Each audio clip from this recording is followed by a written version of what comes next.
sommes pas fous, nous ne sommes pas ivres, nous sommes juste dans la joie.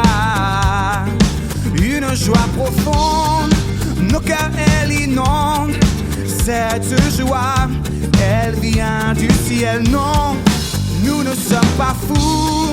Welcome to Sing With Your Feet, the podcast in which you open the shutters of your attic bedroom to the song of magical little bluebirds who are eager to help you make your bed and do your housework. The podcast in which you learn how to reappropriate your passion for life and articulate the talents and treasures you possess. The podcast in which you carefully begin to wade through, without judgment, your own thoughts and behaviors that are making your life miserable. My name is Lily Fields, and I'm going to be your fairy godmother for the next half hour or so. I am also the keeper of those eager little magical bluebirds who will help keep you on task. We've got a long list of chores ahead of us, Cinderella, so let's go get started. Now, Lily. Oh, that's you. You sound like a Southern belle. Just, please, humor me. I take issue with everything you just said. I have no attic bedroom and hear no magical bluebirds. I have no time for passion or talent, and I will not stand by and let you tell me that I am responsible for my misery. I knew you would have objections, so let us dispense with those thoughts straight away, shall we? Number 1, maybe you don't have an attic bedroom, but I would put good money on the fact that you wouldn't refuse those little bluebirds if they could be counted on to help you get things done around the house. I would even bet that you have spent good money on books about methods that will make those little bluebirds a reality. I know I have. And several of those methods actually really work. They also promise that by eliminating stuff and the mess you live in, that you can actually, once and for all, in one fell swoop, find more peace, more contentment, and more joy. Which is, if you ask me, your fairy godmother, absolutely true. Except for one small, itty-bitty, teeny-tiny thing. We always skip the first step. I know I skipped it when I was deep in my desperation to just live with less mess.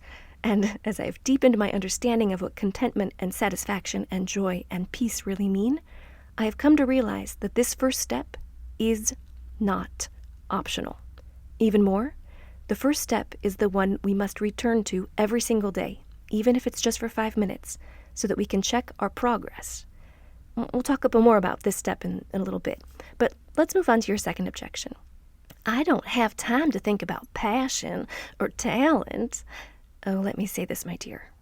You have exactly 3 resources in varying amounts to invest in just about anything you put your mind to.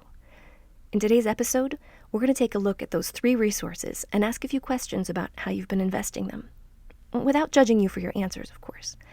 Then you can decide if, indeed, you really don't have enough time to think about your ideal life.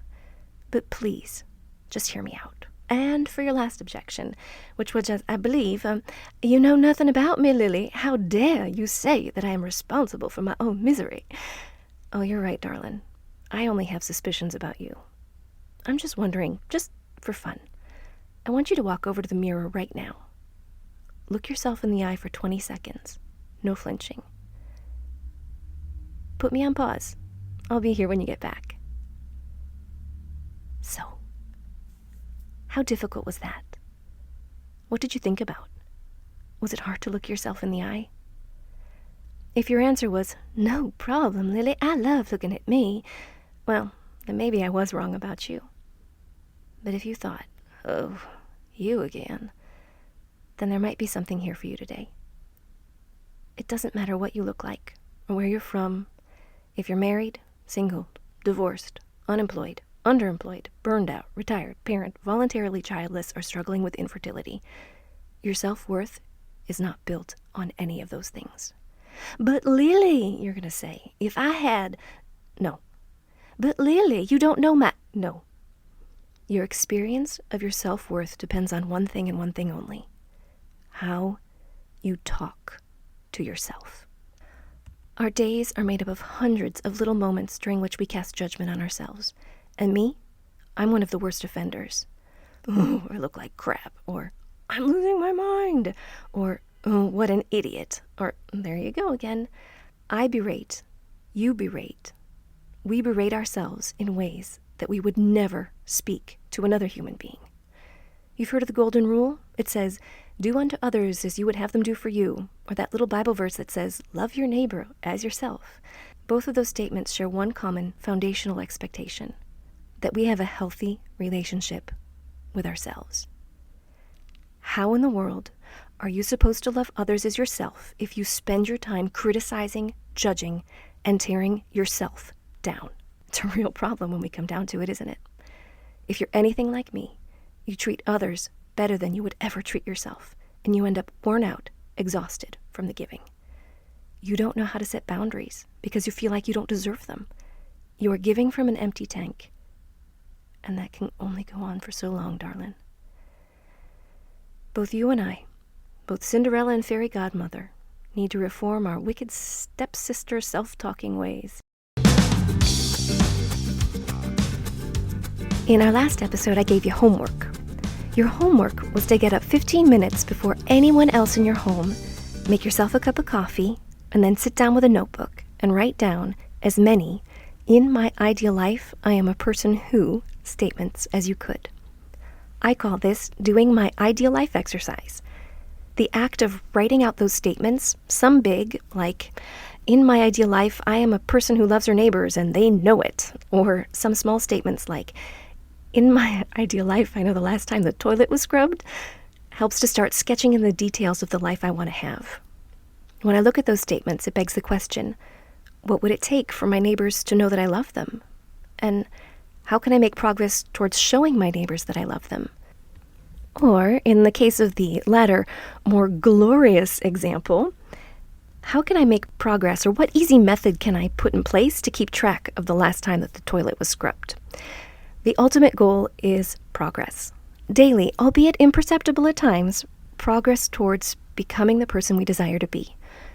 But I'm getting ahead of myself here. Your homework for right now is to just imagine that ideal life. Now, let me put a giant caveat on all this. In doing the ideal life exercise, we are not negating the life we already have.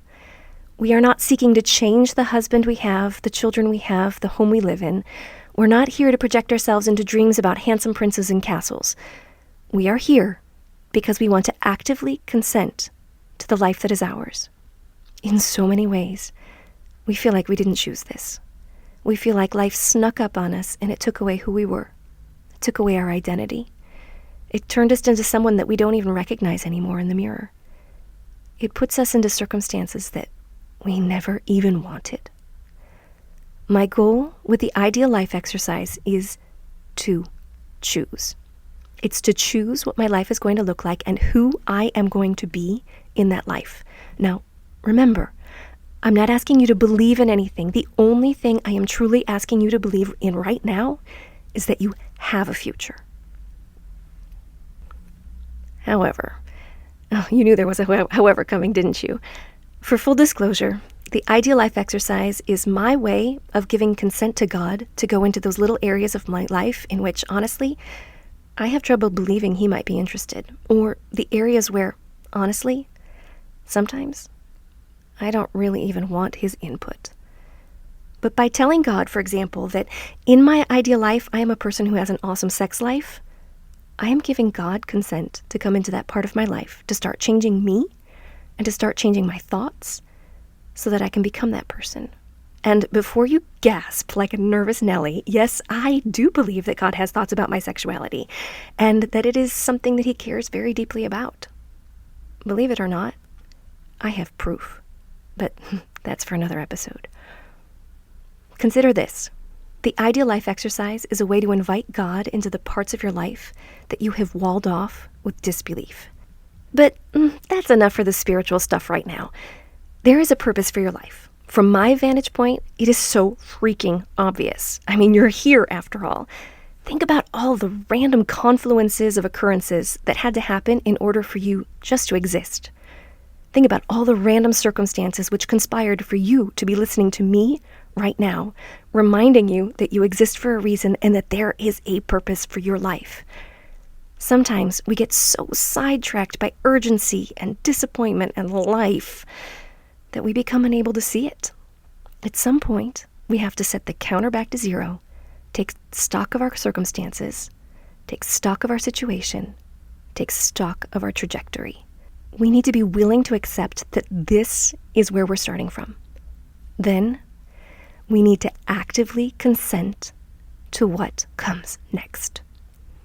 By every single day sitting down for a few minutes to think about the purpose, the trajectory, and the plan for your life, you are no longer simply tossed around by the vagaries of life, because you will have considered who you want to be. You can choose how you react to those vagaries. It starts by thinking about that little prompt I've been asking you to consider for the last 3 episodes. In my ideal life, I am a person who? Who what?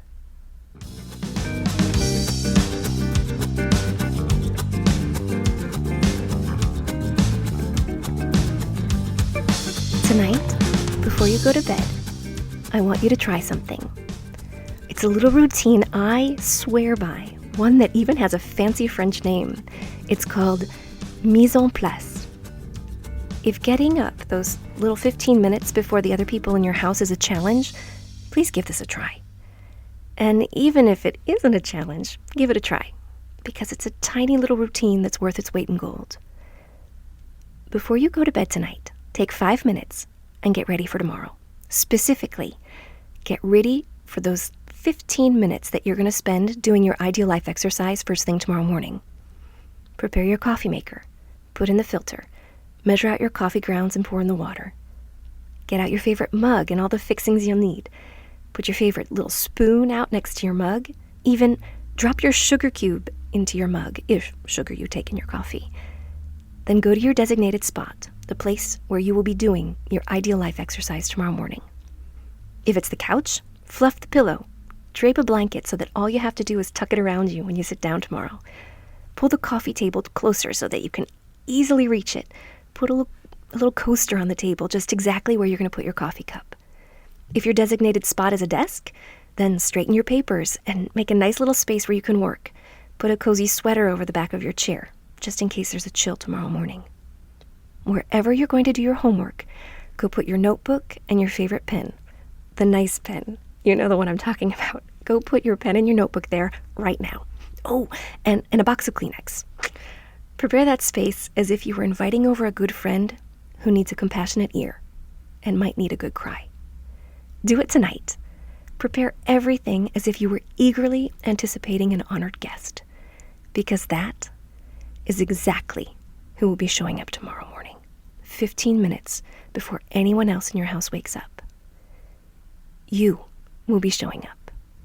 I want you to treat your future self as an honored guest, and I'm willing to bet that future you will be grateful that you did.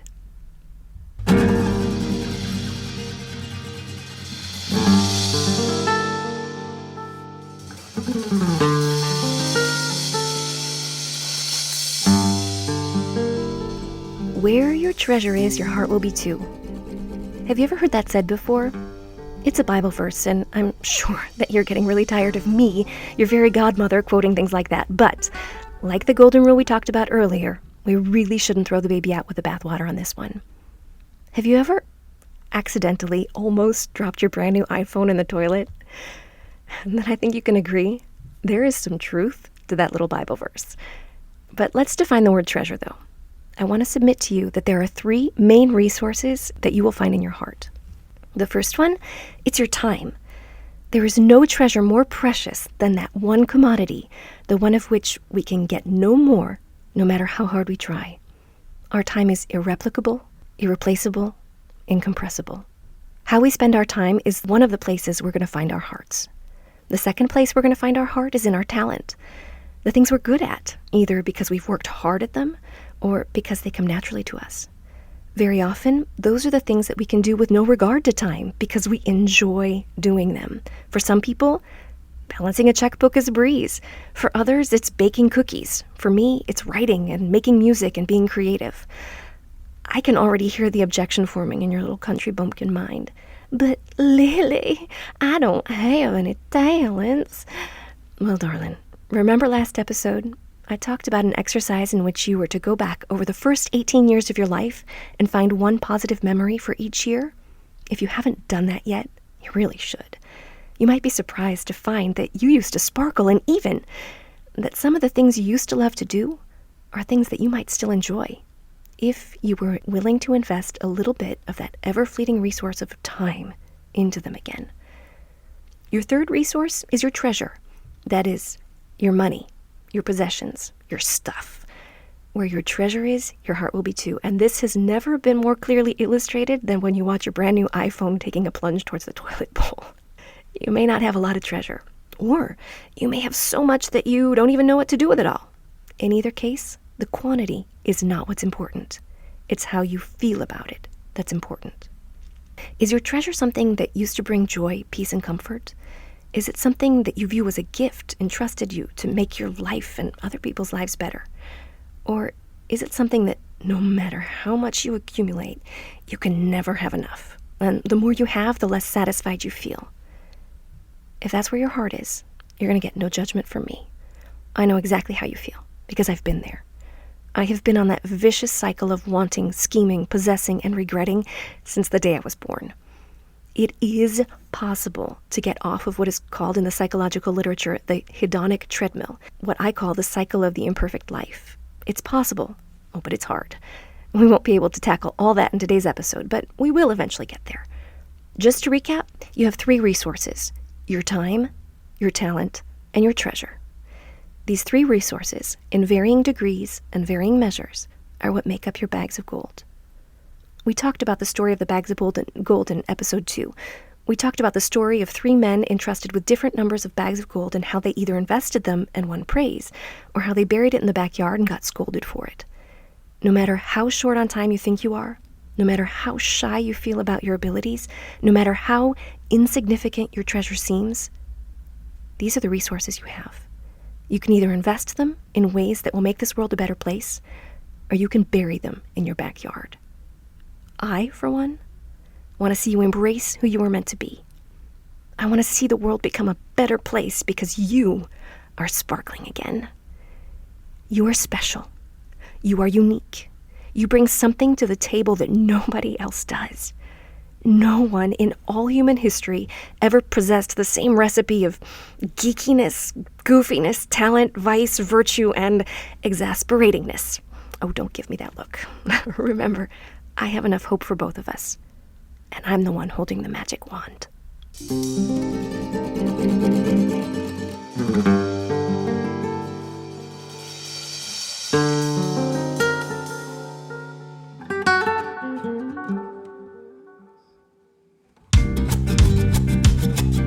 To imagine heaven. Sometimes it looks like the costuming department at a well-endowed opera company.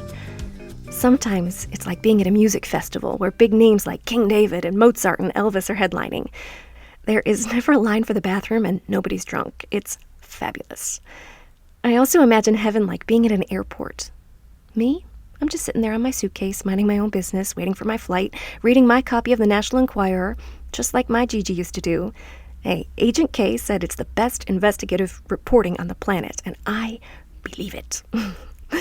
While I'm reading about Bigfoot's secret lumberjack love slave and the man who fries eggs on his bald head, a crowd gathers nearby. There are whispers, a flutter of excitement while a well-dressed Secret Service contingent sweeps the concourse. Then the first members of an entourage surrounding someone very, very important. There's intense agitation. Then a man enters my line of sight. He's the one everybody's whispering about. He's well-dressed, wearing a chic all-black ensemble, and is walking briskly with purpose, but still takes time to greet all the crowds that have gathered. Me, even in my heaven fan fiction, remain distant and pretend I'm not intrigued, all the while secretly dying inside to stare. With a gesture, he indicates to his entourage that he wants to stop their progress towards his gate. He slows down as he passes me. My heart stops. He lowers his sunglasses and he smiles at me. I know, he's smiling at me. And he asks me out for coffee. I order a chai with whipped cream. He pays in cash, in case you were wondering. As we sit down at the corner booth, I finally recognize him. He's the one who gave me the gold coins. He wants to talk about what I've done with the gold bags he's given me. Alors on chante, on danse, on fait la fête comme au ciel. On chante, on danse, on fait la fête comme au ciel. Now, before anyone goes accusing me of being overly simplistic or heretical based on my ideas of heaven, let me tell you straight up. It is not just goodie bags of fantastic surprises and lost dreams that are buried in my backyard. I've had to go through wheelbarrows, nay, dump trucks full of turds, before I ended up figuring out where I hid the gold. And I would just like to quote myself in my defense. No one in all human history ever possessed the same recipe of geekiness, goofiness, talent, vice, virtue, and exasperatingness, which isn't a word, I'll grant you that. As I was digging up those bags of gold I buried in my proverbial backyard, I dug up a metric ton of something else, too. Like that scene in Jurassic Park, the one where Dr. Sattler goes through the Triceratops poop. Do you remember that one? At one point, Ian Malcolm, all dressed in black, sidles through the jungle, slowly takes off his sunglasses to comment on this tremendous, huge, steaming pile of dinosaur poop. It still makes me laugh every single time. Knowing what you do about my heaven airport fantasy, you can imagine why this scene from Jurassic Park speaks to me. What is in my proverbial garden does not deserve to be called anything other than what it is: a raging, stinking, festering pile of dinosaur excrement. At the same time, I became willing to embrace the idea that there might be something good that was written into my soul when I was young that I could still make fruitful. I was confronted head-on with the reality of that steaming pile of poop. If I was willing to accept that my voice was a gift, that my writing was a gift, that even my physical self was a gift, then I also needed to accept that I had been willing to blissfully ignore the more troublesome aspects of my character. Here, in no particular order for your listening pleasure, is a non-exhaustive sampling of my shortcomings. Unfaithful, foul-mouthed, covetous, prideful, stubborn as a mule, impatient, relentless, eternally unsatisfied, self-absorbed, angry, bad listener, moody. I could go on, as could the people who know and live with me, but in order to preserve my own dignity, I am going to stop there. These shortcomings came to light, no surprise, through my relationships, and no small number of them through my relationships with my husband and my children. The fatigue, the isolation, the boredom of parenthood exacerbated these character flaws. Every time I would snap at them, each time I would want something I couldn't or shouldn't have, each time I would put on a veneer of sincerity, the mess in the backyard got deeper and deeper. How would I find my treasure buried in the backyard if I had to dig through all that?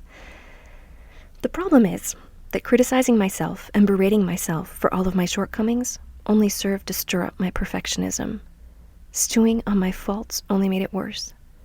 Learning to give myself grace, the way I give grace to the people I love. Learning to forgive myself, the same way I forgive someone I love. No sugarcoating the faults, not sweeping them under a rug, not excusing it, but with great lucidity, naming the shortcoming or the flaw and forgiving myself for it. That is how to get through the dinosaur poop in your backyard. Next time on Sing With Your Feet, we're going to put our nerd glasses on and start pouring through your "in my ideal life, I am a person who" statements. So do your homework. Write as many as you need to on as many pages as you need to. Remember, you may need real one-on-one competent professional mental health support as you start digging through your buried treasure. Please don't wait to get it. You deserve this.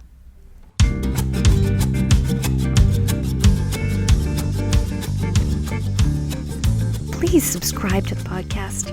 Rate it, review it. It'll help other people who might need a little fairy dust find us over here at Sing With Your Feet. I'm on Instagram as Lilyfields Challenge, or you can find me at my home on the web, where you can read all about my sundry attempts at living a simpler life at www.lilyfieldschallenge.com. That's Lily, Lily. A special thanks to my friends Jonathan Moulin and Eric Muller for their technical expertise.